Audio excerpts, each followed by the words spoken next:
زینب یمنی نے حضرت علی علیہ السلام سے پوچھا، اے امیر المومنین، کیا آپ نے اللہ کو دیکھا ہے؟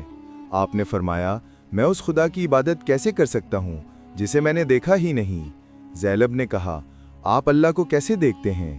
حضرت علی علیہ السلام نے جواب دیا، آنکھیں اللہ کو نہیں دیکھ سکتی، لیکن دل ایمان کی روشنی سے اسے پہچان لیتے ہیں۔ اللہ ہر چیز کے قریب ہے مگر جسم کی طرح نہیں، وہ ہر شے سے دور بھی ہے مگر الگ نہیں، وہ بغیر سوچے سمجھے سب کچھ جانتا ہے، بغیر زبان کے کلام کرتا ہے اور بغیر جسم و اعضاء کے ہر چیز پیدا کرتا ہے۔ وہ لطیف ہے، چھپی ہوئی چیزوں کو جاننے والا ہے مگر اسے کسی ایک حالت یا کیفیت میں محدود نہیں کیا جا سکتا۔ وہ بہت بلند و برتر ہے لیکن اس میں سختی یا بدخلقی نہیں۔ وہ دیکھنے والا ہے مگر ہماری طرح آنکھوں سے نہیں دیکھتا۔ وہ رحم کرنے والا ہے لیکن اس کی رحمت کو انسانی نرمی کے ساتھ نہیں ملا سکتے۔